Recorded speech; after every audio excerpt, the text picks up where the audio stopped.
It's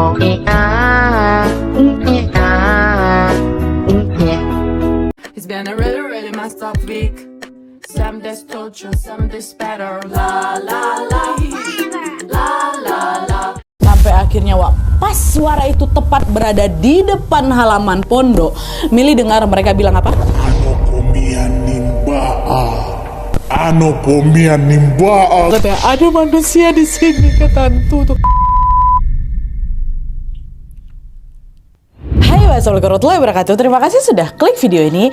Oke, Wak, jadi di malam Jumat ini aku datang kembali menemani kalian dengan membawakan satu kisah horor Wak part 278 Wak. Tapi nih ya, sebelum aku masuk ke ceritanya, aku mau nanya dulu Wak sama kalian. Apa ada di antara kalian yang suka camping di alam? Mungkin di pantai, di gunung, atau bahkan di tengah hutan nih.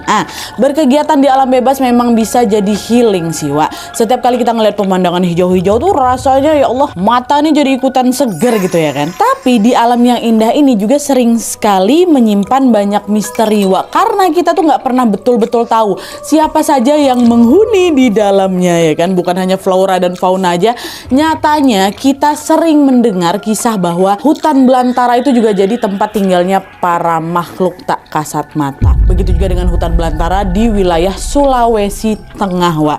Pas aku baca email dari Wawa ini, aku baru tahu kalau ternyata di sana ada sosok makhluk mitologi yang disebut Sisiing Babono atau hantu hutan. Pernah dengar nggak kalian Sisiing Babono? Keluarganya Wawa ini Wak pernah diteror sama si makhluk ini, dan saking membekasnya pengalaman horor ini bagi mereka Wak, sampai-sampai keluarga Wawa ini selalu menceritakan kisah ini turun temurun ke generasi-generasi selanjutnya. Penasaran gimana kisah selengkapnya, kisah si Sisiing Babono ini? Jadi tanpa berlama-lama kita langsung masuk aja ke ceritanya ya. Check it out.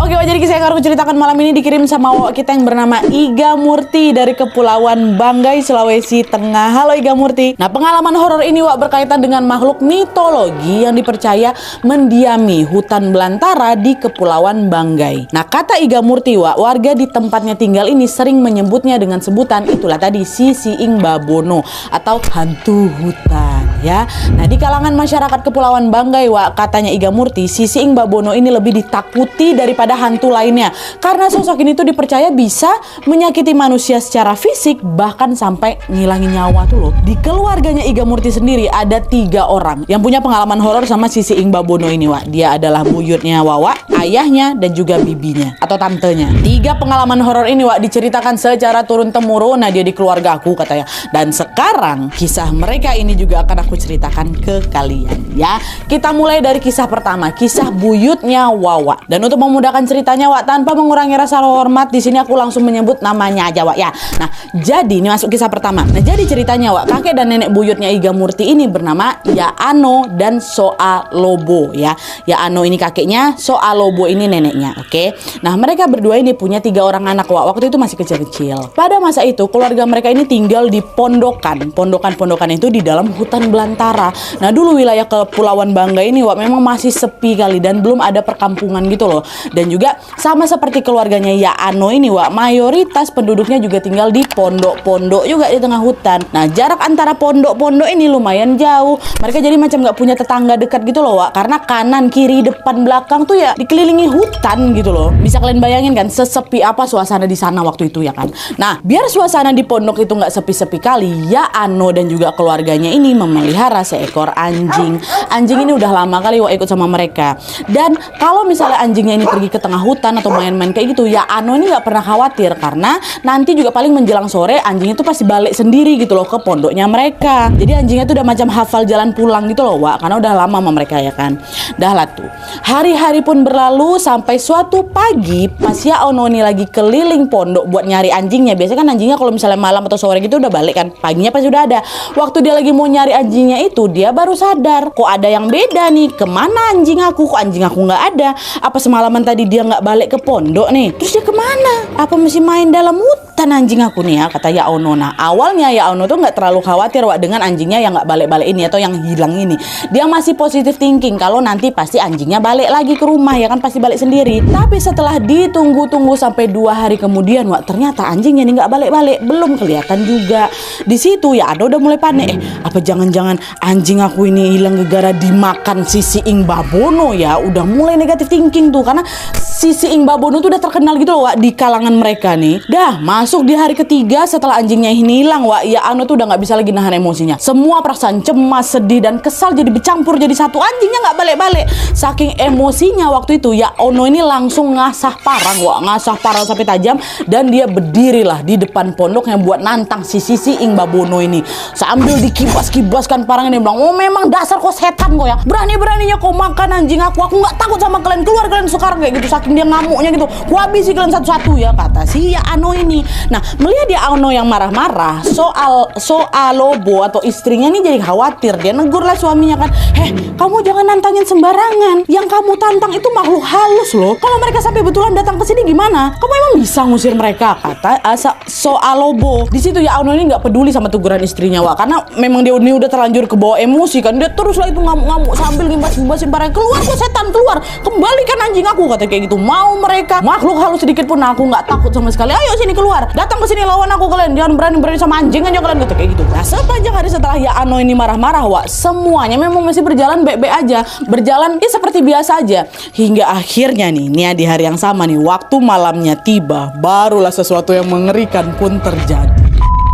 Nah jadi ceritanya waktu itu Ya Ono sama soal Lobo ini dan juga ketiga anak mereka lagi kumpul Wak di dalam pondok itu buat makan malam. Nah terus pas mereka lagi makan ini, mereka dengar ada suara berisik Wak, macam sekumpulan orang lagi ngobrol dan lagi ada yang bisik-bisik kayak gitulah.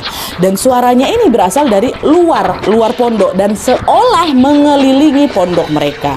Kagetlah mereka kan, suara siapa tuh kok ramai kali, ini udah malam loh, nggak mungkin suara tetangga sampai kedengar sini, orang rumah mereka juga jauh kok, jangankan malam, siang juga mereka jarang main kesini, kata mereka. Karena penasaran, Ya Ono dan soal Lobo ini pun memfokuskan lagi pendengaran mereka untuk menyimak suara yang berisik dekat sekeliling itu. Nah ternyata Wak, suara berisik itu adalah suara kayak orang lagi ngobrol pakai bahasa Banggai ya. Tapi entah kenapa Ya Ono dan soal Lobo ini nggak bisa nangkap satupun kalimat yang mereka ucapkan itu. Kedengarnya memang bahasa Banggai, tapi bahasa mereka tuh kayak nggak jelas sedang ngomongin apa gitu loh. Nggak ada yang bisa mereka ambil dari satu kalimat yang mereka ucapkan, paham kalian kan? Nah akhirnya di situ Ya Ono pun ngintip lah keluar Wak buat mencari sumber suara ini. Tapi yang ada dia malah makin bingung lagi, karena ternyata di luar rumah itu kosong, nggak ada siapa-siapa. Cuman waktu dia ngintip nggak ada siapa-siapa, suara tuh masih ada, masih kedengeran. Nah, sadar ada yang nggak beres di sini, Ya Ono pun ketakutan. Tadi udah berani kali kan, ini ketakutan. Wajahnya langsung pucat dan dia cuma bisa terdiam aja, diam sambil natap istrinya. Dan Wak, soal Lobo ini atau istrinya ini bisa dibilang cukup tajam gitulah Nadia. Dan dia ini punya ilmu gitu Wak, dimana pada saat itu dia ini masih memegang erat kepercayaan tradisional masyarakat Banggai ya. Lalu akhirnya dengan kemampuannya itu, soal Lobo ini bisa merasakan ada aura kemarahan Wak yang pekat kali lagi ngelilingin pondok mereka. Dia bilang sama suaminya, astaga suamiku, mereka betulan datang gara-gara kau tadi itulah, gara-gara kau tantang tuh, kata si istrinya. Dengan tubuh gemetar Wak, soal Lobo pun langsung ngampirin anak satu persatu, lagi makan semuanya kan, langsung ngampirin anak-anaknya. Dia meletakkan tangannya di atas kepala anaknya ya, sambil berkata dalam bahasa Banggai, Niamoko maas, Niamoko maas, Niamoko maas, yang artinya inilah emasku, inilah hartaku yang berharga ya. Itu terus diucapkan. Soal Lobo mengucapkan kalimat itu berulang-ulang Wak dengan tubuh yang gemetar nih kan, Niamoko maas, Niamoko maas, Niamoko maas, gitu disebut-sebutnya tuh ya, suara merinding. Nah lalu beberapa menit kemudian soal Lobo memberanikan diri untuk membuka pintu pondok mereka untuk bisa melihat langsung keadaan di luar Wak ya, bukan ngintip-ngintip lagi dah, dia mau keluar. Nah disinilah dia. Kalau tadi suaminya yang ngintip tadi nggak bisa melihat siapa sosok-sosok yang lagi berisik ini Wak, sekarang soal Lobo waktu dia buka pintu dia bisa melihat dengan jelas. Dalam penglihatannya ada banyak sekali si Ing Babono yang lagi berkerumun Wak, mengelilingi pondok mereka dengan ekspresi yang marah. Bahkan beberapa di antara mereka udah ada yang lompat ke tangga. Buat tangga itu kan pondok ya kan, pondok kan ada jarak lah antara ini sama tanah. Udah ada yang mau manjat tangga tuh, kayak mana bentuk detail tinggal wujud dari sisi Mbak Bono tuh Nadia. Nanti aku ceritakan di kisah kedua, aku ceritakan main blowing kali bentuknya. Udah. Tapi yang jelas banyak tuh sisi Mbak Bono dari situ kan. Nah, untuk menghadang sosok-sosok itu, So Alobo pun lalu merapalkan lagi mantra pengusir gitu loh, Wak, dengan suara lantang. So Alobo pun terus mengulang-ulang bacaan mantranya sampai tubuhnya bergetar. Suami sama anak juga nengok badannya sampai guncang-guncang. Ya omoko maas nih, ya omoko maas kayak gitu terus, wah ya Allah. Lalu barulah selang beberapa menit kemudian suara berisik dari mereka ini pun akhirnya mereda, Wak. Suasana pun balik sunyi lagi hingga yang terdengar cuman ya udah itu cuma suara hewan-hewan malam aja tiba-tiba hilang. Selang beberapa saat itu So Alobo pun tetap berdiri di depan pintu lagi kan untuk memastikan keadaan sekitar nih. Lalu setelah dia betulan yakin kalau semuanya sudah aman, barulah itu So Alobo menghampiri suaminya. Marah dia sama suaminya. Tuh kan ku bilang apa, jangan pernah sekalipun kau nantang dia. Kau tuh lagi gak sadar, Pak, betapa bahayanya perbuatan kau itu. Kalau mereka nyerang kita, parang yang udah kuasa asa tajam tuh udah gak bisa ngusir mereka, Pak. Jangankan ngusir, kau nengok mereka aja gak bisa kok. Kalau tadi aku gak pakai mantra pengusir tuh, Pak, ya bisa aja sekarang kita udah mati loh, Pak, kata si So Alobo. Ya Allah, dari situ cuman diam aja, dia sambil pucat juga kan, dia diam aja menerima teguran dari istrinya. Dia tahu dia salah juga mungkin ya kan. Kali ini dia sadar kalau perbuatannya memang salah kali. Akhirnya dia pun berjanji untuk tidak mengulanginya lagi, ya kan. Nah, lalu beberapa hari setelah itu, Wak, mereka ini juga akhirnya tahu kalau anjing peliharaan mereka yang bikin Ya Ono marah kali ini, anjing peliharaan mereka ini ternyata nggak dimakan sama si Mbak Bono. Selama ini ternyata si anjing ini sudah tinggal di gua dan sudah beranak pinak di sana. Jadi jelas di sini si Mbak Bono tuh nggak terlibat apa-apa. Kami nggak tahu apa-apa ya. Mungkin ini juga yang ngebuat mereka jadi betul-betul marah kali sama Ya Ono. Udahlah nuduh sembarangan, mau ngancam-ngancam kami pula, orang anjing kok ada di dalam situ kok. Itulah mungkin yang bikin si Mbak Bono nih marah, Wak. Nah dah, itu tadi cerita dari kakek nenek buyutnya si Iga Murti kan. Sekarang kita lanjut lagi ke kisah ayahnya. Aduh, ini epic kali, Wak, ya kisah ayahnya. Dan sama seperti kisah sebelumnya, tanpa mengurangi rasa hormat, di sini aku langsung sebut nama bapaknya aja, Wak, ya, Om ya. Oke. Nah, jadi, Wak, ayahnya Iga Murti ini bernama Yarniel, oke. Beliau ini lahir pada tahun 1968 dan pengalaman horornya ini terjadi sekitar tahun 80-an, Wak. Pas Yarniel ini masih remaja lah, belasan tahun gitu. Nah, pada masa itu wilayah Kepulauan Banggai ini udah mulai cukup ramai lah sama penduduk, Wak. Keluarganya Yarniel ini juga tinggal di perkampungan bersama dengan para tetangga yang lain. Jadi mereka ini udah nggak tinggal di pondok-pondok lagi, Wak, ya. Tapi meskipun begitu, area hutannya juga masih lebat, Wak, dan para warga sekitar juga masih keluar masuk hutan untuk beraktivitas lagi gitu. Nah, pada suatu hari, Wak, Yarniel dan juga kakaknya pergilah itu ke hutan buat mencari kayu berkualitas bagus untuk bahan pembuatan ukulele, Nadia katanya. Nah, lalu setelah mencari kesana kemari, akhirnya kayu yang mereka mereka mau itu ketemu nih. Nah, pas mereka lagi motong-motong kayu itu, tiba-tiba dari kejauhan mereka dengar ada suara, Wak, ya, suara orangnya teriak kayak gini, ku, gitu ya. Nah, FYI, Wak, ku ini adalah kode panggilan ya. Kode panggilan yang dipakai oleh masyarakat Banggai kala itu waktu mereka lagi di tengah hutan. Jadi kalau misalnya kalian dengar ada orang teriak ku di dalam hutan, itu tandanya dia pengen tahu apakah di sekitar sana ada orang lain. Nah, kayak gitu, Wak, ya. Jadi orang yang mendengar teriakan ku pertama juga harus ngerespon dengan meneriakkan hal yang sama, harus bilang ku juga gitu. Sederhananya mereka ini macam lagi ngomong, "Weh, ada orang di sana nggak?" "Iya, ada kami di situ." Tapi jawabnya pakai ku, kayak gitu, Wak, ya. Ngerti ya? Nah, adalah tuh kan mereka berdua dengar ada ku, kayak gitu. Gak lama setelah panggilan itu terdengar, Yarniel dan kakaknya balas juga ku, kata mereka kayak gitu. Nah, lalu dari kejauhan, Wak, si orang ini nyaut lagi ku, kata gitu. Udah disaut sama Yarniel kakak, disaut lagi sama orang ini ku, kata. Dijawab lagi sama Yarniel kakak, ku, ya. Akhirnya saut-sautan lah itu ku berkali-kali ya kan. Nah, lama-kelamaan suara teriakan yang di jauh itu, Wak, terdengar kok makin dekat. Dan di saat yang sama mereka juga ngelihat ada semak belukar di sekitar mereka yang macam lagi gerak-gerak sendiri tuh loh, macam lagi disibain orang gitu kan. Nah, Yarniel sama kakaknya nengok. Nah, di situ dia mereka langsung bilang, "Oh, orang yang nyapa kita tadi lagi datang nih nyamperin kita ke sini. Siapa ya dia? Apa mungkin dia tetangga dari kampung kita pakai gimana gitu? Ada orang nih," pikir kayak gitu kan. Dah, Yarniel sama kakaknya teruslah itu menunggu dekat titik mereka sampai orang yang ada dekat belakang semak-semak itu muncul gitu kan. Tapi, Wak, yang ada pas semak-semak di depan mereka ini akhirnya tersibak habis. Bisa kalian tebak siapa yang muncul di sana? Ternyata orang itu bukan tetangga ataupun kerabat mereka ataupun siapapun yang mereka kenal, Wak. Melainkan sesosok makhluk bertubuh kurus sekali, tingginya 2 meter. ya kan. Dua tangannya panjang sampai hampir nyentuh luntut, Wak, ya. Dan inilah di bagian paling seramnya. Dan kedua matanya mereka itu terletak di ubun-ubun kepala. Oke, kebayang. Mata kan di sini, dia enggak di ubun-ubun kepala, Wak. Oke. Dan setiap kali makhluk itu berjalan, berarti apa kalau matanya di sini biar dia bisa nengok jalan kayak gimana posisinya? Nunduk, Wak. Deng. Tinggi, tangannya panjang, jalannya kayak ngerukuk gitu. Gitu, kebayang kayak gini gambarnya. Kebayang sama kalian bentuknya kayak gimana kan? Ini dialah bentuk sisi ing babono tuh. Oke. Dan yang dilihat sama Saolobo itu kayak gini juga bentuknya tuh kan pondok tuh. Astagfirullahaladzim. Ngelihat kemunculan makhluk itu apa nggak tengah ngayar Niel sama kak itu. Langsung berlari. Wah, sisi ing babono kata mereka. Mereka lari tanpa nengok ke belakang lagi, Wak. Dan mereka ini baru berhenti pas mereka udah keluar dari area hutan dan memasuki kawasan kebun kelapa gitulah. Untungnya waktu itu makhluk tuh nggak ngejar bapak aku, Nat, kata Iga Murti.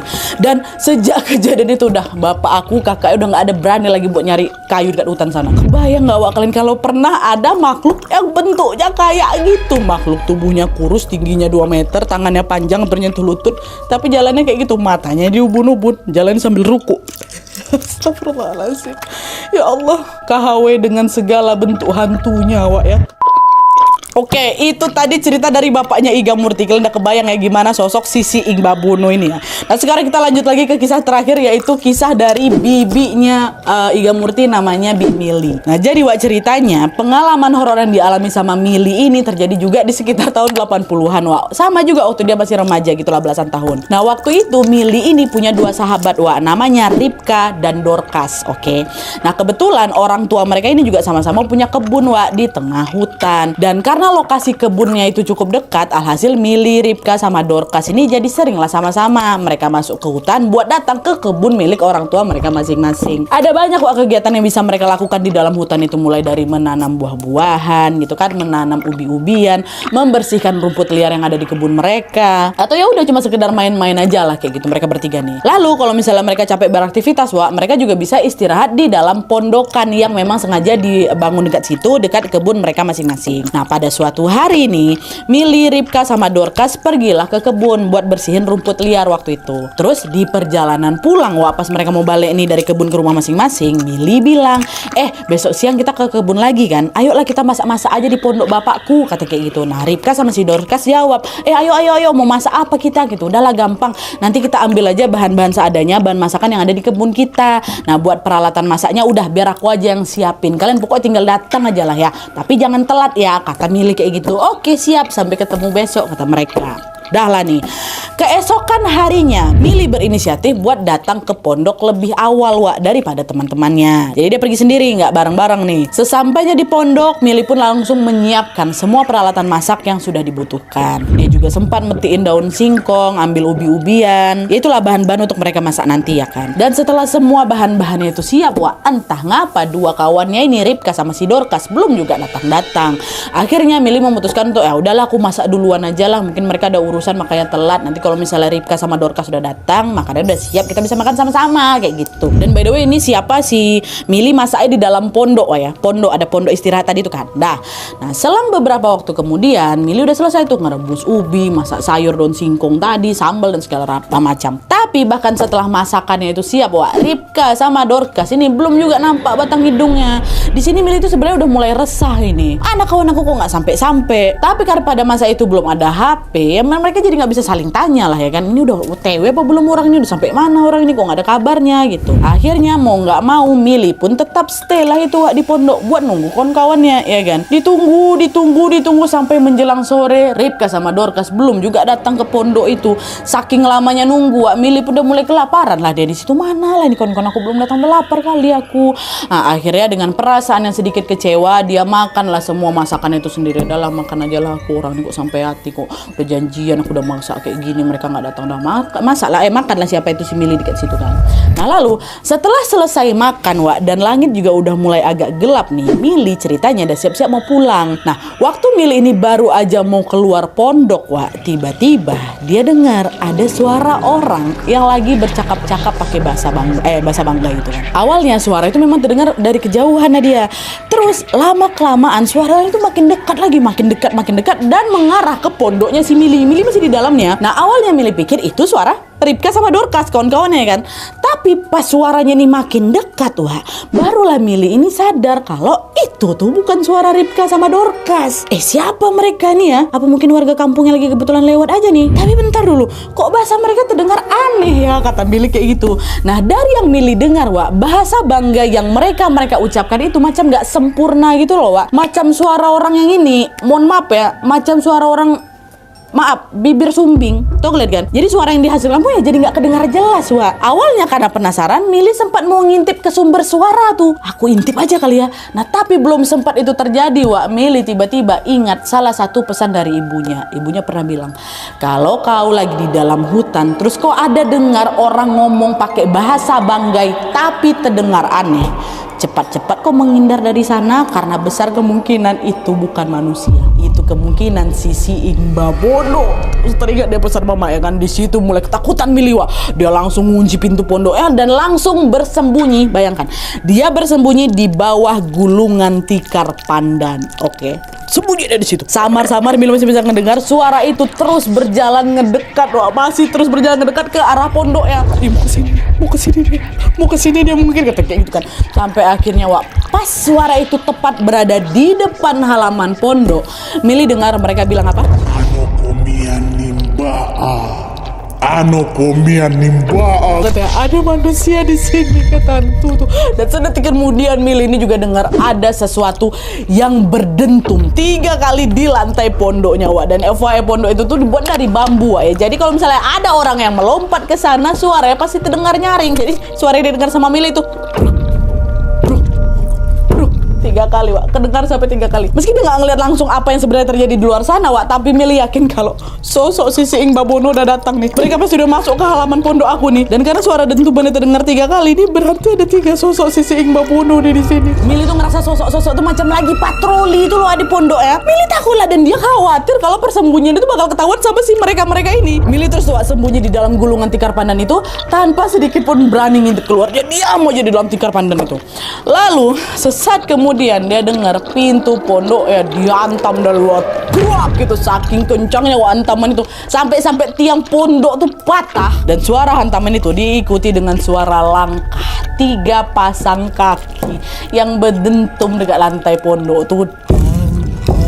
Ya Allah, menyadari kalau 3 sosok itu sudah masuk ke dalam pondoknya Wak, dah Mili pun makin gak berani bergerak lagi lah ya kan. Nah di sisi lain Wak, ketiga sosok itu tuh masih terus mengoceh dengan bahasa Banggai. Mereka masih bilang Anonimbaa, anokobo ono, anonimbaa, anokobo ono. Katanya ada di sini, ada baunya, ada di sini, ada baunya. Ya Allah, ketiga sosok itu terus mengucapkan hal itu Wak, sampai akhirnya Mili ini mendengar salah satu dari mereka macam mulai berjalan ngedekat ke arah gulungan tikar pandan tempat dia sembunyi tuh Wak. Terasa sama si Mili. Bahkan Mili ini juga bisa ngerasain ada sepasang tangan yang bergerak meraba permukaan tikar macam itu, kayak macam mau narik tikar itu loh. Nah di titik itu rasanya Mili cuma ada 2 pilihan, antara dia mati konyol di tangan Sisi Ingba Bono atau dia berusaha ngelawan mereka. Akhirnya Wak, di waktu-waktu yang lagi kritis ini Mili memutuskan untuk lawan. Aku lawan. Kalau aku nyoba ngelawan mereka, aku masih punya kesempatan buat selamat. Dan kalau ujung-ujungnya aku mati, setidaknya aku nggak mati sia-sia, pikir Mili kayak gitulah. Dah lah kan, akhirnya sebelum sosok itu sempat narik tikarnya, Mili langsung melompat dia keluar dari tikar itu Wak, dan melakukan tarian balat tindak. Sambil menutup mata dia kabur, dia langsung menari. Dia tutup matanya karena dia nggak mau nengok sosok itu langsung ya kan. Nah, dalam kepercayaan masyarakat Banggai, Wak, tarian bala tindak ini merupakan tarian peperangan suku Bandai yang mengandung unsur magis dan bisa juga digunakan untuk menghalau kekuatan jahat, kata Iga Murti kayak gitu. Dan selain itu, tarian ini juga dipercaya bisa memanggil kekuatan para leluhur mereka. Itulah makanya Mili langsung nari kan. Dia nari-nari, Mili terus menarikan tarian bala tindak itu sambil menghentak-hentak kakinya di lantai. Wah, kayak gitulah pokoknya. Wah, saat itu Mili itu betul-betul menunjukkan gerakan melawan gitu loh, seolah-olah dia adalah orang yang punya power besar. Saat itu semua rasa takutnya itu macam seolah sirna gitu loh, Wak. Mili macam sudah siap berhadapan sama 3 sosok Sisi Ing Babono yang udah merengsek masuk ke dalam pondoknya ya kan. Tapi bisa kalian tebak, Wak, apa yang Mili lihat pada saat itu? Sambil dia masih terus menari, dia macam udah mulai ada keberanian ya kan. Aku buka nih mataku, kuhadap. Waktu dia buka, ternyata depannya nggak ada siapa-siapa. Nggak ada. Tapi tiang pondok itu udah patah, tapi 3 sosok tadi nggak ada. Ya, pondoknya kosong melompong. Tapi meskipun pondoknya ini terlihat kosong, Wak, Mili yakin kali kalau ketiga sosok Sisi Ing Babono itu sebenarnya masih ada di sana, masih ada di hadapannya. Cuman memang Mili nggak bisa ngelihat keberadaan mereka, Wak, ya kan, masih di sini nih. Akhirnya tanpa ragu Mili pun tetap melanjutkan tarian itu dengan menampilkan gerakan-gerakan yang seolah lagi melawan mereka. Mili terus menari-menari tapi matanya udah dibuka kan. Mili menari-menari sampai akhirnya dia mendengar ada suara macam orang lagi lompat keluar pondok tuh, Wak, 3 kali. Das gitu. Barulah di situ Mili yakin kalau ketiga Sisi Ing Babono itu, Wak, udah pergi. Udah gitu Mili pun berhenti nari, dia langsung terduduklah lemas di lantai. Mili ngerasa semua energi tersirap habis gitu loh, Wak. Tapi dia juga lega karena dia sudah berhasil mengusir makhluk-makhluk itu. Astagfirullahaladzim, dia udahlah ngucap-ngucap di situ ya kan, dia baca doa, dia tenangkan dirinya, baru dia mau balik nih. Nah, pas Mili siap-siap mau pulang ke rumah, Wak, dia dengar ada suara bapaknya manggil-manggil dari luar pondok. Mili, kau di dalam, nah, ayo pulang, sudah malam gitu kan, kata bapaknya. Ada bapaknya datang, Wak. Bapaknya nggak tahu apa-apa nih. Nah, dengar panggilan bapaknya, Mili langsung berlari keluar dengan perasaan lega. Dia nggak mau ceritakan di situ, dia ceritakanlah waktu udah nyampe di rumah. Nah, terus beberapa hari kemudian waktu Mili ini ketemu lagi sama 2 kawan yang ditunggu-tunggu nggak datang nih, Ripka sama si Dorcas. Baru dia tahu kalau ternyata 2 temannya itu memang nggak jadi datang ke pondok gegara si Ripka katanya ada kerabatnya yang lagi meninggal, sedangkan si Dorcas itu nggak jadi datang gegara dia takut lah masuk ke dalam hutan sendirian ya kan. Orang dia nggak ada Ripka pergi, si Mili juga udah datang sendirian, jadi dia nggak berani datang. Tapi gimana mau ngabarin ya kan? Oke, Wak, jadi itu tadi pengalaman horor yang dialami sama keluarganya Iga Murti. Tentu ini jadi kisah yang sangat membekas sekali di keluarga mereka. Makanya cerita ini selalu diturunkan ke generasi-generasi berikutnya ya kan, Wak. Iga Murti juga bilang kalau sebenarnya dia ini juga sering, Wak, mendengar pengalaman serupa yang dialami sama orang-orang di sekitarnya. Nah, katanya, Wak, mereka yang pernah bermalam di pondok di tengah hutan ini juga kebanyakan pasti diteror sama sosok Sisi Ing Babono ini. Dan wujudnya ternyata juga macam-macam, Wak. Ada yang menampakkan dirinya wujudnya solid, yang kayak sosok seram tadi tuh loh. Ada juga yang cuma kedengaran suaranya aja. Tapi apapun itu, namanya teror sama hantu di hutan pasti seram juga lah ya. Kita doakan aja sama-sama semoga Iga Murti dan juga keluarganya tidak pernah mengalami teror dari sosok itu lagi. Semoga dengan adanya cerita ini kita bisa lebih hati-hati lagi dalam bersikap dan juga berkata-kata, Wak, ya. Jangan suka nantangin sembarangan macam yang udah dilakukan sama Ya Ono tuh loh, Wak, ya kan. Dan yang pasti jangan lupa untuk selalu berdoa minta perlindungan setiap kali mau pergi kemana pun. Oke, Wak, jadi sekian dulu videonya. Terima kasih banyak yang sudah menonton. Kalau kalian suka video ini, klik like-nya. Jangan lupa komen di bawah untuk ide dan saran-saran untuk video selanjutnya. Jangan lupa nyalain notifikasi ya supaya kalian tahu kalau aku upload video baru. And as always, jangan lupa untuk klik tombol subscribe supaya kalian sama-sama tahu informasi menarik dan menegangkan dari channel aku. See you next video, Wak. Bye.